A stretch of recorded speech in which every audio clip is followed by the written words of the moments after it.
Okay, nice student. कल अपन ने पढ़ा था first equation of motion. First equation of motion का डेरिवेशन पढ़ा। आज अपन क्या पढ़ने जा रहे हैं? Derivation of second equation of motion. Second equation of motion क्या है? s is equal to ut plus half at square. अब ये इक्वेशन कैसे बना इसको देखते हैं। तो यहां पे लिखता हूं मैं प्रूफ।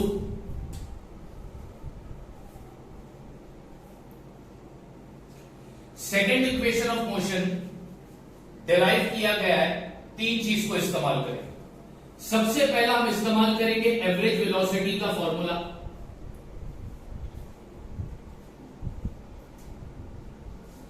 एवरेज वेलोसिटी का फॉर्मूला क्या बोलता है? इनिशियल वेलोसिटी इनिशियल वेलोसिटी को डिनोट किया जाता है u से, plus final velocity final velocity को डिनोट किया जाता है v से, अपॉन 2।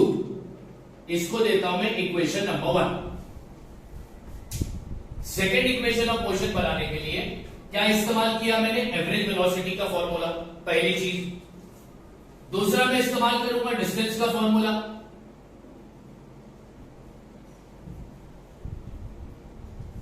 डिस्टेंस को डिनोट किया जाता है किससे? s से। Is equal to what? Speed multiply by time. अब स्पीड बोल दो या वेलोसिटी बोल दो, वन एंड द सेम। तो वेलोसिटी मल्टीप्लाई बाय टाइम, और टाइम को डिनोट किया जाता है किससे? t से। ठीक है।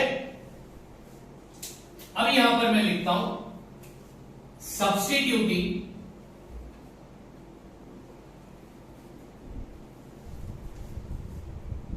इक्वेशन नंबर 1 इन इक्वेशन नंबर 2। अभी इसको मैं देता हूं इक्वेशन नंबर 2। क्या लिखा है? इक्वेशन नंबर 1 को इक्वेशन नंबर 2 में हम क्या करने जा रहे हैं? सब्स्टिट्यूट। तो चलो सब्स्टिट्यूट करते हैं। इक्वेशन 1 को 2 में सब्स्टिट्यूट कर दो। तो डिस्टेंस की जगह पर लिखता हूं मैं s is equal to, velocity की जगह पर क्या लिखेंगे? इनिशियल, ये एवरेज वेलोसिटी का फॉर्मूला क्या है? u minus v upon, sorry, u plus v upon 2।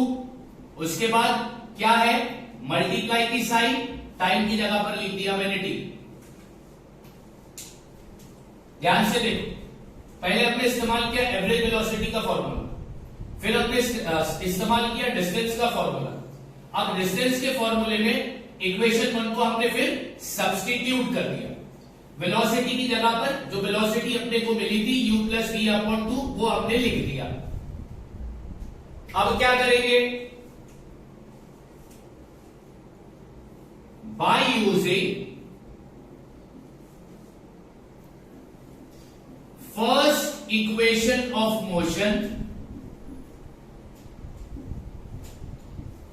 First equation of motion क्या है?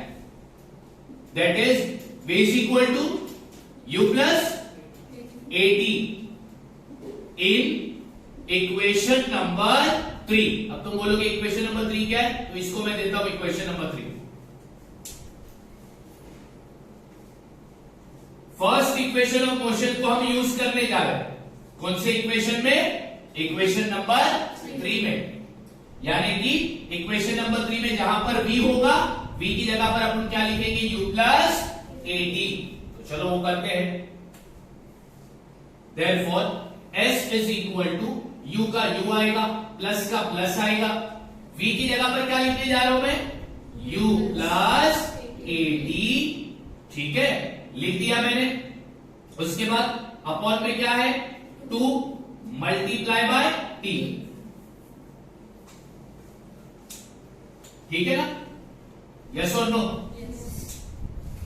अब आगे देखो। Therefore s is equal to u plus u, कितना हो गया? 2u plus at upon 2 multiply by t।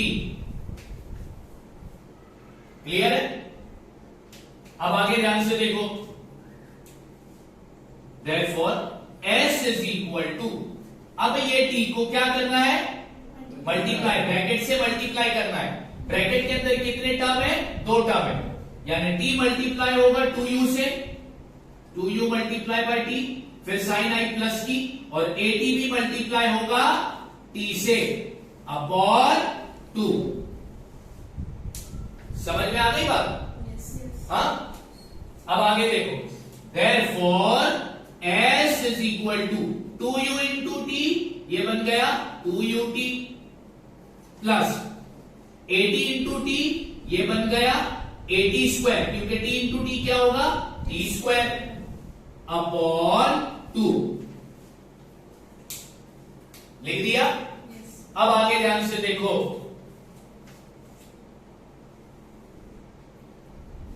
therefore s is equal to, अब ये जो डिनोमिनेटर 2 है ना, ये डिनोमिनेटर 2 इसके लिए भी है, 2ut के लिए भी है और 80 स्क्वायर के लिए भी है। तो अब हम डिनोमिनेटर को स्प्लिट करेंगे, यानी 2ut का डिनोमिनेटर क्या है, 2 है, फिर प्लस 80 स्क्वायर का भी डिनोमिनेटर क्या है, 2 है। Therefore s is equal to, अब ये 2 और ये 2 हो गया कैंसिल, बचा क्या, ut प्लस 80 स्क्वायर अपॉन 2। अब अगर डिनोमिनेटर में 2 है, ठीक है, तो इसका मतलब क्या होता है, 80 स्क्वायर का हाफ।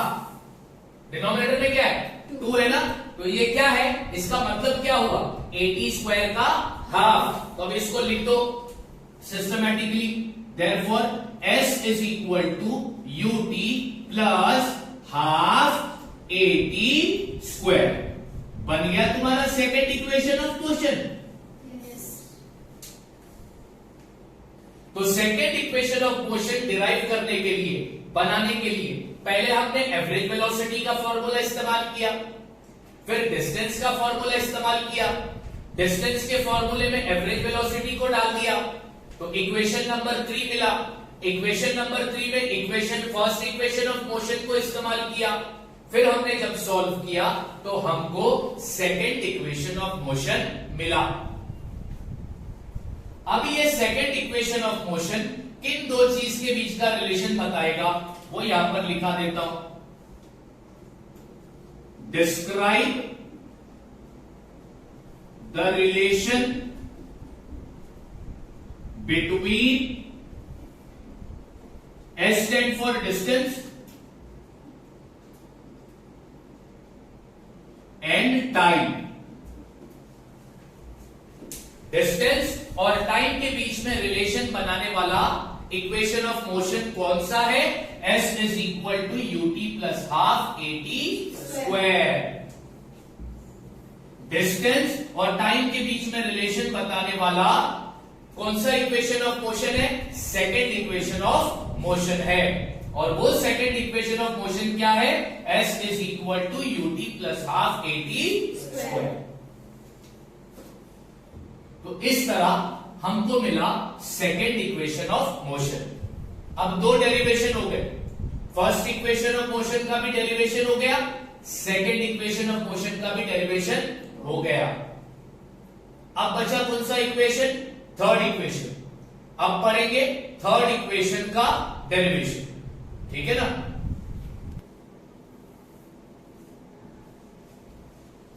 ओके, अब हम पढ़ने जा रहे हैं थर्ड इक्वेशन ऑफ मोशन का derivation.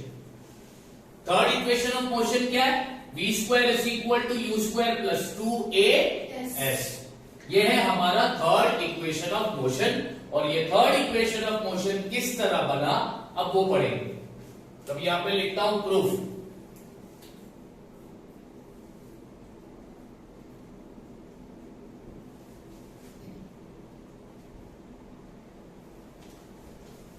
Third equation of motion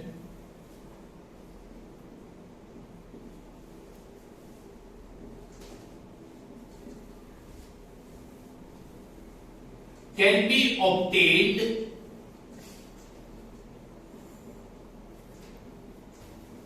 by eliminating t from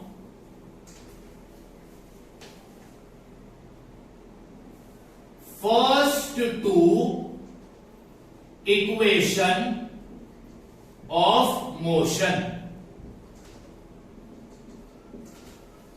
मैं सबसे पहला एक बात क्लियर कर दूं, थर्ड इक्वेशन ऑफ मोशन को बनाने के लिए हम पहले के दो इक्वेशन ऑफ मोशन का इस्तेमाल करेंगे। यानी हम फर्स्ट इक्वेशन ऑफ मोशन का इस्तेमाल करेंगे, हम सेकंड इक्वेशन ऑफ मोशन का इस्तेमाल करेंगे। उन दोनों इक्वेशन की मदद से हम थर्ड इक्वेशन ऑफ मोशन बनाएंगे। क्लियर है? कैसे बनाएंगे? तो फर्स्ट इक्वेशन में भी और सेकंड इक्वेशन में भी टी आता है, टाइम आता है। तो हम फर्स्ट इक्वेशन से और सेकंड इक्वेशन से टाइम को एलिमिनेट करेंगे, यानी टाइम को हटा देंगे, तो हमको मिलेगा थर्ड इक्वेशन ऑफ मोशन। यही यहां पर मैंने लिखा है। Third equation of motion can be obtained by eliminating t, यानी कि time, from the first two equation of motion. Third equation of motion हमको मिलेगा, कैसे मिलेगा? हम पहले दो इक्वेशन ऑफ मोशन से क्या एलिमिनेट करेंगे? टी को एलिमिनेट करेंगे, यानी कि टाइम को एलिमिनेट करेंगे। अब यहां पर ध्यान दो,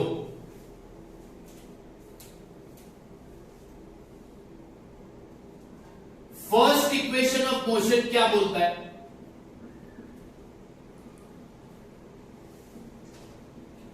फर्स्ट इक्वेशन ऑफ मोशन बोलता है v is equal to u plus eighty.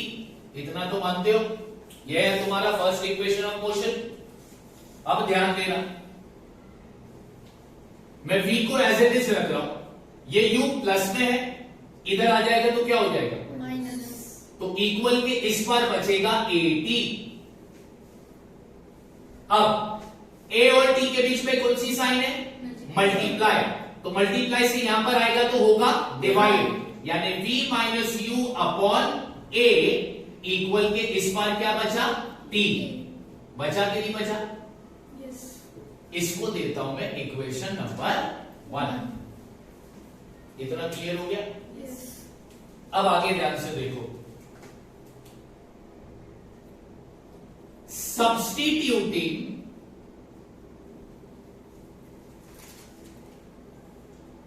t is equal to v minus u upon a in second equation of motion। इसका मतलब क्या हुआ? हम सेकेंड इक्वेशन ऑफ मोशन में जहां पर भी t आएगा, t की जगह पर हम क्या लिखेंगे? v minus u upon a। तो बच्चों सेकेंड इक्वेशन ऑफ मोशन क्या बोलता है? S इज इक्वल टू, अभी पढ़ाया मैंने, ut plus half eighty square. ये है हमारा सेकेंड इक्वेशन ऑफ मोशन। अब इस सेकेंड इक्वेशन ऑफ मोशन में जहां पर भी t होगा ना, उस t की जगह पर अपने को क्या लिखना है? v minus u upon a। तो देखो क्या बनेगा, Therefore, S is equal to U, इनके बीच में साइन कौन सी है? मल्टीप्लाई। T की जगह पर क्या लिखना है?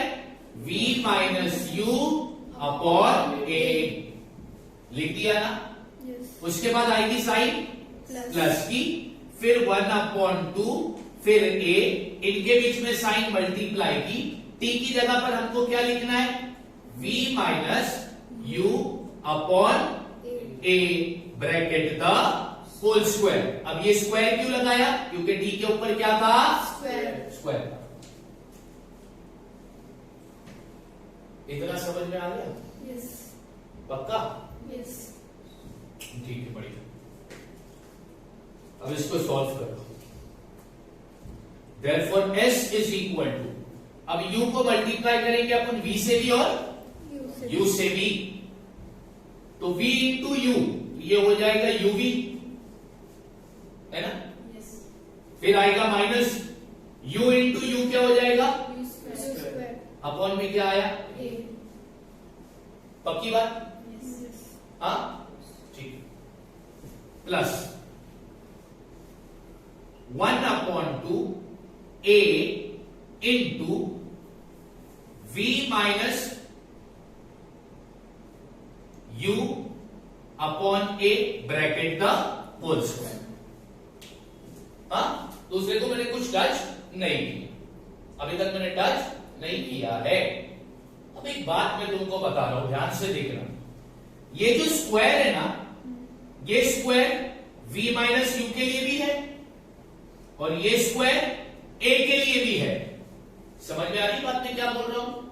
ये जो स्क्वायर है ये दोनों के लिए है, ये स्क्वायर दोनों के लिए। तो एक काम करता हूं, इसको आसान करने के लिए मैं इसको अलग अलग कर दूं तो चलेगा कि नहीं चलेगा? v माइनस यू का भी स्क्वायर और a का भी स्क्वायर। मैंने क्या बोला? ये जो स्क्वायर था ना ये दोनों के लिए है, ठीक है? तो अलग अलग लिख दिया, v minus u bracket the whole square upon a square. इतना समझ में आया? Yes. पक्का? Yes. अब आगे देखो। Therefore, s is equal to uv minus u square upon a plus, हाँ, a बन क्या होता है बच्चों? a होता है ना bracket v minus u bracket the whole square upon, अब हम डिनोमिनेटर को भी मल्टीप्लाई कर दें, 2 इंटू ए स्क्वायर हो जाएगा 2a स्क्वायर। यस और नो? Yes. पक्का? ठीक। अब आगे देखो, अब बहुत सारी चीज क्लियर होने वाली है, बस तुमको बताना होगा कि यहां पर फॉर्मूला कौन सा इस्तेमाल होगा। यहां पर फॉर्मूला कौन सा इस्तेमाल होगा? v minus u bracket the whole square. तो इधर मेरे को बताओ फॉर्मूला कौन सा लगेगा?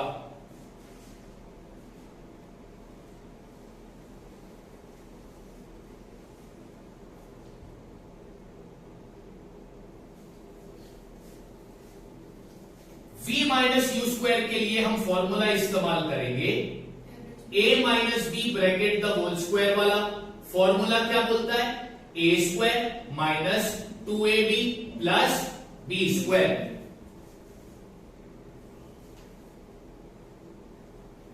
मैं ये फॉर्मूला इस्तेमाल करूंगा सिर्फ v minus u bracket the whole square के लिए, क्योंकि यहां पर v की a की जगह पर क्या आया है? v, और b की जगह पर क्या आया है? u bracket the whole square तो है ना। अब आगे ध्यान देना, s is equal to uv minus u square upon a plus a, फिर ब्रैकेट डालता हूं, हाँ, फिर मैंने ब्रैकेट डाला, ठीक है? इधर लिखूंगा v square minus 2uv plus u square upon 2a square. कुछ चेंज नहीं किया है। ये v minus u bracket the whole square के लिए ये फॉर्मूला इस्तेमाल किया, जब ये फॉर्मूला इस्तेमाल किया तो मेरे को ये मिला। कुछ चेंज हुआ? कुछ भी नहीं चेंज हुआ। अब आगे इसका देखो कैसा सॉल्व करेंगे। अब यहां पे डालता हूं देयरफॉर की साइन, s की जगह पर s लिखता हूं, इज इक्वल टू ये uv minus u square upon a लिखा ना मैंने, यस और नो? उसके बाद क्या है? प्लस, ठीक है, लिखा ना मैंने। अब यहां पे ध्यान दो, ये एक a और इसमें से एक a कट कर देंगे, आया ना? Yes. तो ये a कट गया, क्या बचता है? v square minus 2uv plus u square upon 2a। Yes और नो? Yes. पक्का? अब बताओ, कुछ ना कुछ तो देखो तुम कटेगा, क्या कटेगा? जल्दी बताओ, जल्दी बताओ क्या कटेगा?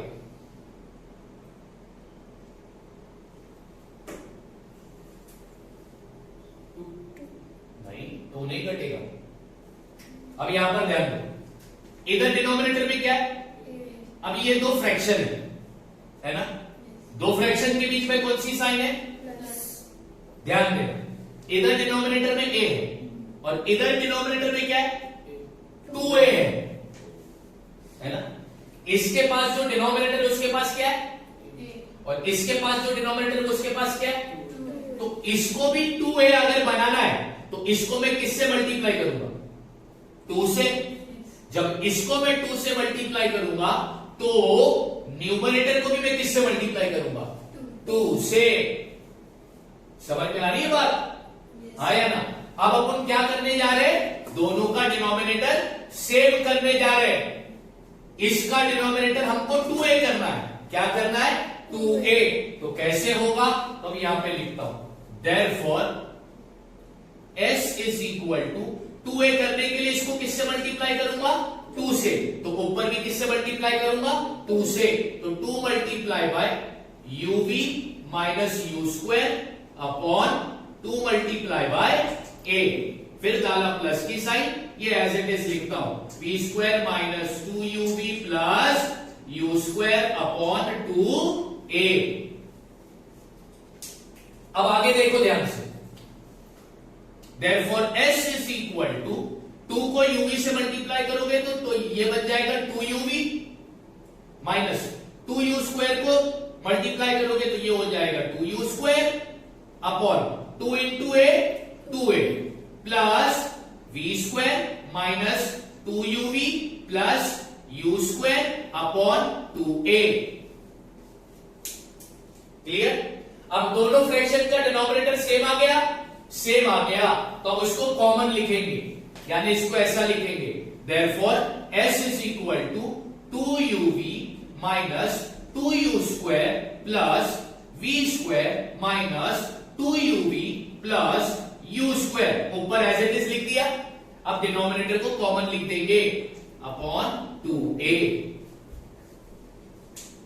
क्लियर। अब आगे ध्यान से देखो, therefore s is equal to, अब देखो ये 2b प्लस में है और ये 2b माइनस में है, प्लस माइनस माइनस, तो ये कट हो गया, बरोबर। ये माइनस 2u स्क्वायर है, ये प्लस u स्क्वायर है, लाइक टर्म है, इधर भी u स्क्वायर आ रहा है, इधर भी u स्क्वायर आ रहा है। इसके पास कितना u स्क्वायर है, 2, और इसके पास कितना u स्क्वायर है, 1, लाइक टर्म हो गए। माइनस प्लस क्या होता है, माइनस होता है, तो 2u स्क्वायर में से 1u स्क्वायर निकाल दो तो कितना u स्क्वायर बचेगा, 1u स्क्वायर बचेगा। तो मैं यहां पे लिखता हूं u स्क्वायर, बड़ा नंबर 2 है, उसकी साइन माइनस है, तो इधर भी कौन सी साइन आएगी, माइनस। फिर इधर क्या आया, plus v square upon 2a। ठीक है। अब तुम्हारा इक्वेशन बनने जा रहा है। अब ये डिनोमिनेटर में डिवाइड में इधर आ जाएगा तो क्या हो जाएगा, तो ये बन जाएगा 2a is equal to minus u square plus b square. अब इसको बराबर से अरेंज कर दो, तो देयरफॉर ये b स्क्वायर अपनी जगह पर ही रखता हूं, ये 2u, ये जो u स्क्वायर है ये माइनस से यहां पर आएगा तो क्या हो जाएगा, प्लस, और इधर है प्लस 2as, बन गया तुम्हारा थर्ड इक्वेशन ऑफ मोशन। हाँ या ना, बन गया तुम्हारा थर्ड इक्वेशन ऑफ मोशन। अच्छा, अब थर्ड इक्वेशन ऑफ मोशन किसके बीच का रिलेशन बताता है, वो भी लिखा देता हूं, describe the relation between distance and velocity. किसके बीच का रिलेशन बता रहा है, थर्ड इक्वेशन ऑफ मोशन किन दो क्वांटिटी के बीच का रिलेशन बता रहा है, डिस्टेंस एंड वेलोसिटी। तो तुम्हें पूछेगा डिस्टेंस एंड वेलोसिटी के बीच में रिलेशन बताने वाला इक्वेशन कौन सा है, थर्ड इक्वेशन, और वो इक्वेशन क्या है, v square is equal to u square plus 2as। तो तीनों इक्वेशन के डेरिवेशन करा दिया। एग्जाम में अगर आया right the derivation of first equation of motion, तो जो कल कराया था वो लिखोगे, या फिर आएगा derivation of second equation of motion, तो ये लिखोगे, फिर आएगा derivation of third equation of motion, तो तुम ये लिखोगे। मैंने स्टार्ट में ही बताया था कि थर्ड इक्वेशन ऑफ मोशन को बनाने के लिए हम पहले के दो इक्वेशन ऑफ मोशन का इस्तेमाल करेंगे। हम क्या करेंगे, पहले के जो दो इक्वेशन ऑफ मोशन में जो टी है उसको क्या करेंगे, एलिमिनेट, हटाएंगे, तो हमको मिल जाएगा थर्ड इक्वेशन ऑफ मोशन। तो ये रहा तुम्हारा first equation, second equation of motion, और ये बन गया तुम्हारा third equation of motion. Clear है? ठीक है, okay. Next topic is derivation of equation of motion by graphical method, यानी ग्राफ के जरिए हम इक्वेशन ऑफ मोशन को बनाएंगे। कितने इक्वेशन ऑफ मोशन? 3। हमने सिंपल डेरिवेशन पढ़ लिया। अब ग्राफ के जरिए भी तुम किस तरह इक्वेशन ऑफ मोशन को बनाओगे, तुम्हें किस तरह इक्वेशन ऑफ मोशन मिलेंगे, वो अब मैं तुमको पढ़ाने जा रहा हूं। ठीक है, इक्वेशन ऑफ मोशन को हम डिराइव करेंगे कौन से मेथड से? ग्राफिकल मेथड से। यहां पे लिखता हूं derivation of first equation of motion by graphical method.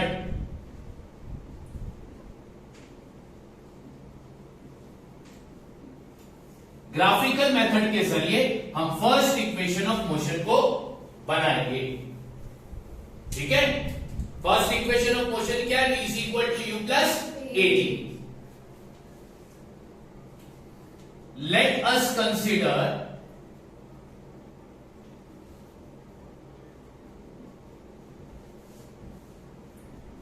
Velocity time graph.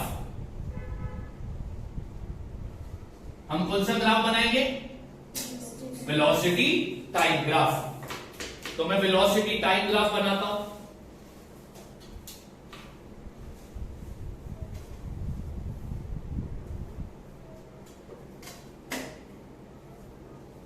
ये बना दिया मैंने y एक्सिस,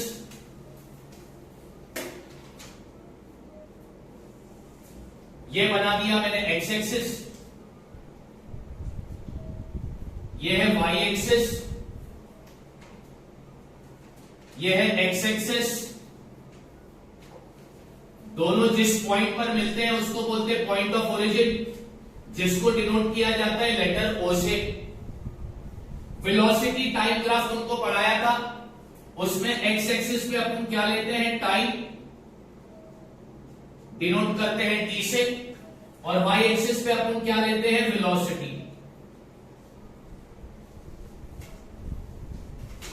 ठीक है, अब वेलोसिटी टाइम ग्राफ का इस्तेमाल करके मैं फर्स्ट इक्वेशन ऑफ मोशन तुमको बनाकर बताऊंगा। अब y एक्सिस पे मैं एक पॉइंट लेता हूं,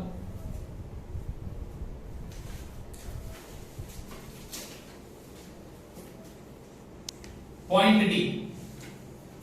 y एक्सिस पे मैंने एक पॉइंट लिया, पॉइंट डी। अब यहां पे लिखता हूं ऑब्जेक्ट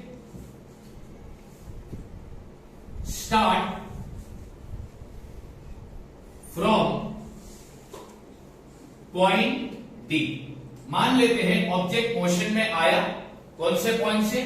पॉइंट डी से ऑब्जेक्ट मोशन में आया है। ठीक है ना? ओके,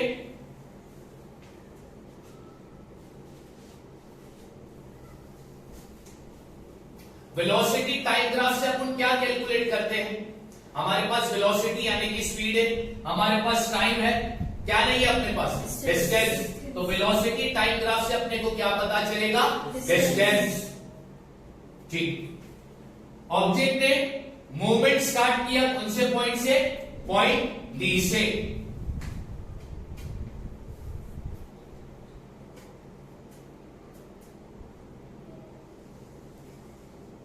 ये जो स्ट्रेट लाइन है ये इंडिकेट करता है डिस्टेंस का। ठीक है, ये डिस्टेंस की लाइन है। यहां पर लेता हूं मैं पॉइंट बी। यानी ऑब्जेक्ट ने इतना डिस्टेंस कवर किया। ठीक है ना? अब ध्यान दो,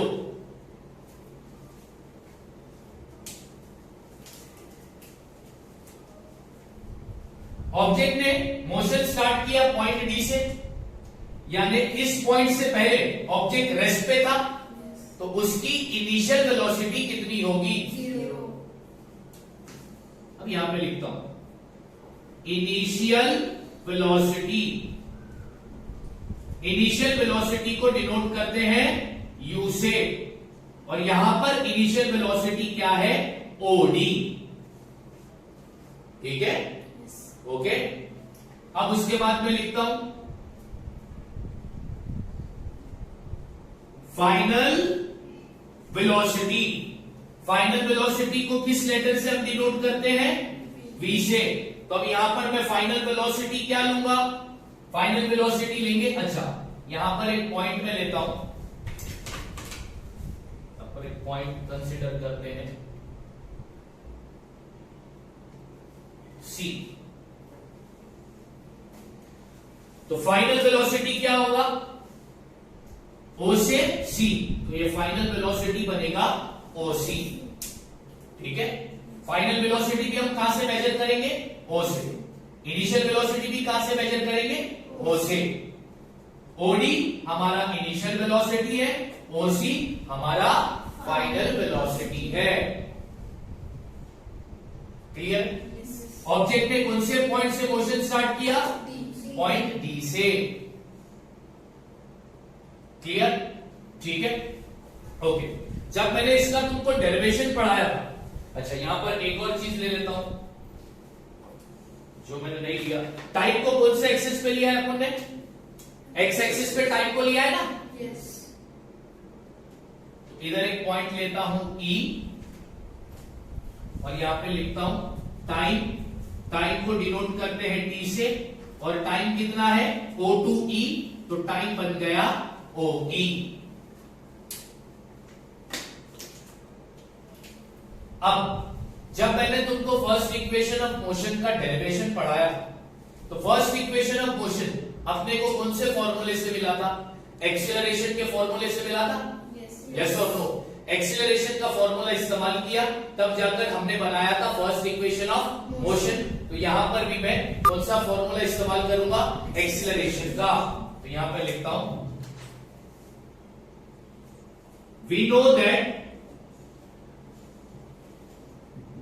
A इज इक्वल टू, यानी acceleration is equal to final velocity minus initial velocity upon T. Final velocity minus initial velocity को क्या बोलते हैं? Change in velocity. एक्सीलरेशन का फॉर्मूला क्या था? Change in velocity upon time. और चेंज इन वेलोसिटी कैसा मिलेगा? v माइनस यू करके। ठीक है? यहां पे रीजन देंगे बाय डेफिनेशन ऑफ एक्सीलरेशन। इसका मतलब तुमने एक्सीलरेशन का फॉर्मूला इस्तेमाल किया। क्लियर है? Yes. पक्का ना? अब आगे देखो,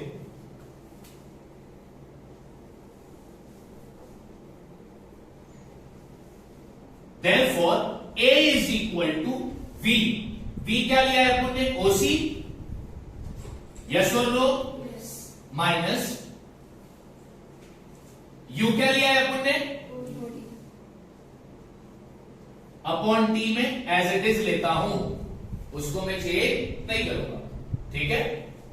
अब आगे ध्यान से देखो, therefore A, अब ये टी डिवाइड से इधर आ गया तो Multiply. Is equal to OC minus OD, है ना? अब तुमको समझ में आएगा। Therefore OC में से OD को निकाल दो।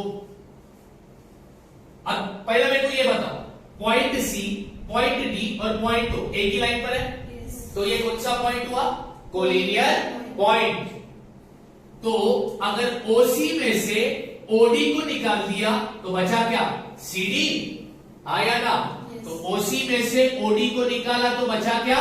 CD is equal to AD।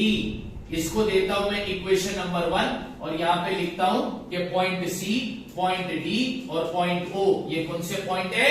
Collinear point. मेरे को सीडी की वैल्यू मिली, ठीक है। अब आगे draw a perpendicular line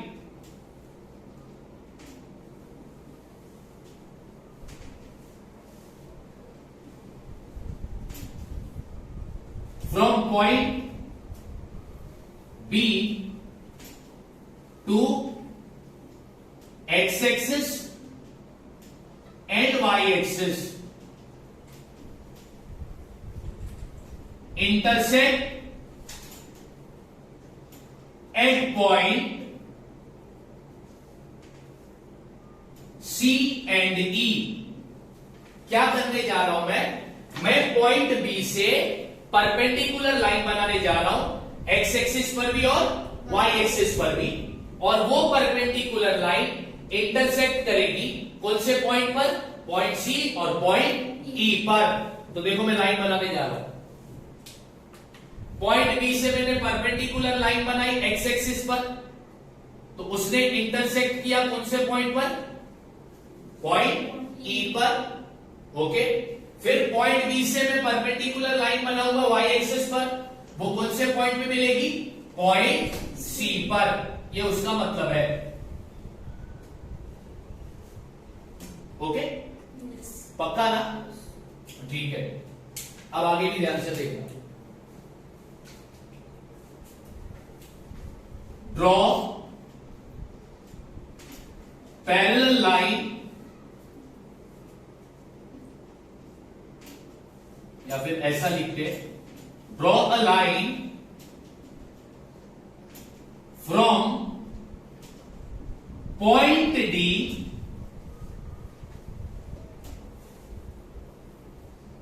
parallel to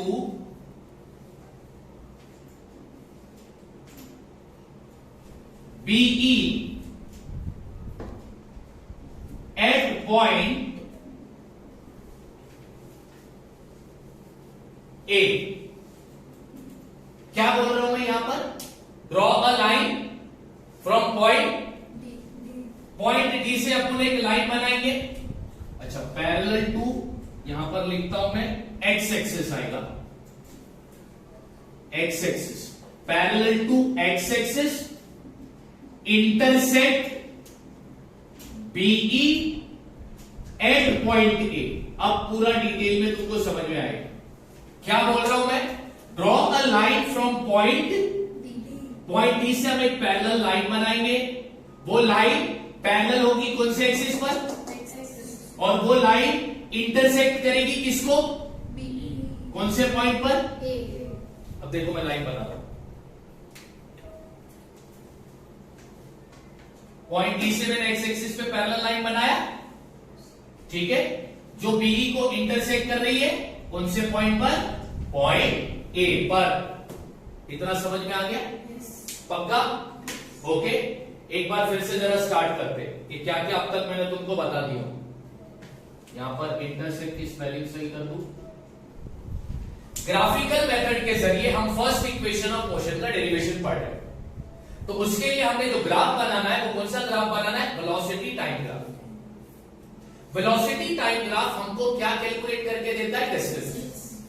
velocity time graph में एक्स एक्सिस पर टाइम को लिया जाता है, वाई एक्सिस पर वेलोसिटी को लिया जाता है। फिर हमने वाई एक्सिस पर एक पॉइंट लिया डी, और हमने बोला ऑब्जेक्ट ने मोशन स्टार्ट किया पॉइंट डी से, यानी उससे पहला ऑब्जेक्ट रेस्ट पर था, तो उसके पहले वाला पार्ट हो गया initial velocity. Initial velocity, final velocity दोनों भी कैलकुलेट किया जाएगा पॉइंट ओ से। तो इनिशियल वेलोसिटी क्या बनेगा? ओडी, और फाइनल वेलोसिटी तुम्हारा बना ओसी। फर्स्ट इक्वेशन ऑफ मोशन को, अच्छा, और ओई को तुमने क्या ले लिया? Time. First equation of motion को डिराइव करने के लिए हमने एक्सीलरेशन का फॉर्मूला इस्तेमाल किया। v की जगह पर उसकी वैल्यू डाल दी, u की जगह पर उसकी वैल्यू डाल दी, और t का t एज इट इज रखा। उसके बाद ये t को डिवाइड से यहां पर लेके गया तो मल्टीप्लाई कर दिया। ओसी में से ओडी हटाया तो क्या बच गया सीडी, और सीडी की वैल्यू मेरे को क्या मिली 80। यहां पर रीजन दिया पॉइंट सी डी और ओ उनसे पॉइंट है को लिख दिया। उसके बाद तुमने क्या किया, उसके बाद पॉइंट बी से एक्स एक्सिस पर भी और वाई एक्सिस पर भी तुमने कौन सी लाइन बनाई, परपेंडिकुलर लाइन बनाई। ठीक है, कौन से पॉइंट से, पॉइंट बी से। उसके बाद तुमने क्या किया, पॉइंट डी से एक लाइन खींची जो एक्स एक्सिस से पैरेलल है और बी को इंटरसेक्ट कर रही है, यानी कट कर रही है कौन से पॉइंट पर, पॉइंट ए पर। ठीक है, अब इस पूरे ग्राफ से तुमको क्या मिलेगा, यहां पे लिखता हूं फ्रॉम द ग्राफ। अब ये पूरे ग्राफ से अपने को क्या मिलेगा, ध्यान देना। ये ओडी और ये ए इक्वल है तो लिखेंगे OD is equal to A E comma CD और बीएबी क्या है, इक्वल है। CD is equal to BA and OC और बीई भी क्या है, इक्वल है। OC is equal to BE. इसको देता हूं मैं इक्वेशन नंबर 2। अब तुम बोलोगे सर ये इक्वल कैसे आया, तो अगर ये चीज मैंने ग्राफ में प्लॉट किया होता, ठीक है, तो यहां पर ओडी के बीच में 2 बॉक्स आते और यहां पर एई के बीच में भी 2 बॉक्स आते, यानी ओडी और एई सेम हो गया। मान लो सीडी के बीच में इधर 4 बॉक्स है, तो इधर बीए के पास भी कितने बॉक्स होते, 4 ही होते, तो सीडी और बीए भी क्या हो गया, इक्वल। ओसी के बीच में 6 बॉक्स है, तो बीई के बीच में भी कितने बॉक्स आते, 6, यानी ये दोनों भी क्या हो गया, इक्वल। और वैसा भी नहीं समझ में आता। तो अगर ऊपर वाला क्वाड्रिलेटरल देखोगे तो वो रेक्टेंगल होगा और नीचे वाला क्वाड्रिलेटरल भी रेक्टेंगल है, और रेक्टेंगल की अपोजिट साइड क्या होती है, इक्वल, इसलिए मैंने वो लिख दिया। बात समझ आ गई, यस। हाँ या ना? अच्छा, अब एक बात बताओ,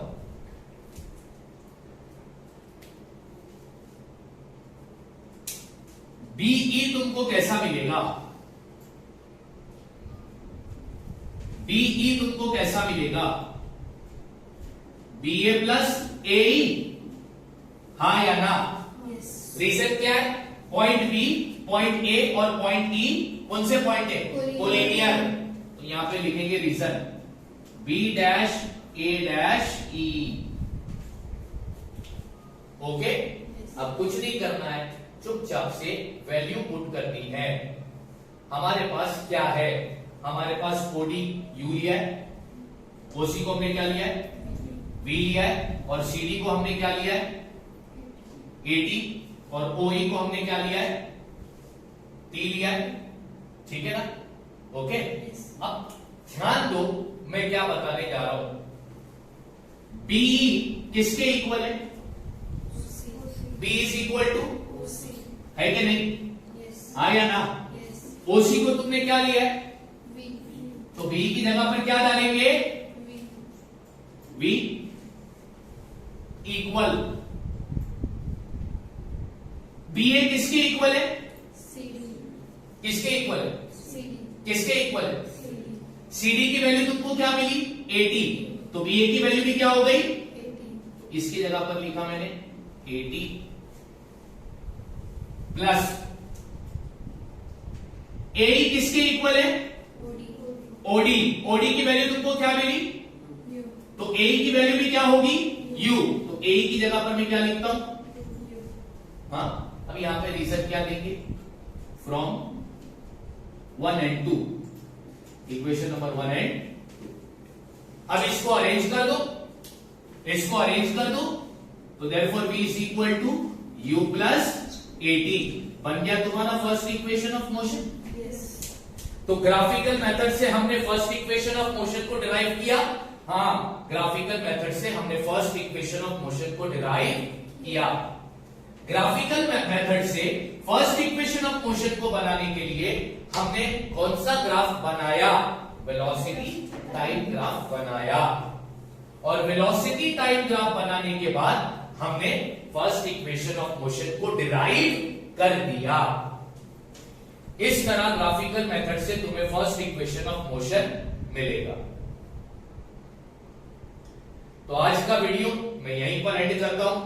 अब कल का लेक्चर तुम्हारा होगा ग्राफिकल मेथड, तुम देखोगे सेकंड इक्वेशन ऑफ मोशन का, और ग्राफिकल मेथड तुम देखोगे थर्ड इक्वेशन ऑफ मोशन का। लेकिन वो ग्राफिकल मेथड के लिए तुम्हें ये ग्राफ याद रखना जरूरी होगा। अगर ये समझा ना तो सेकंड और थर्ड तुम्हारे लिए बाएं हाथ का खेल होगा। तो ये बहुत इंपॉर्टेंट है, इसको याद रखो कि सर ने क्या बताए थे। यहां पर पॉइंट डी से y एक्सिस और x एक्सिस तक हमने परपेंडिकुलर लाइन बनाई। डी से एक लाइन खींची जो x एक्सिस से पैरेलल थी और B को उसने इंटरसेक्ट किया पॉइंट A पर, और उसके बाद फिर हमने इक्वेशन बनाकर बता दिया। ठीक है ना? Thank you.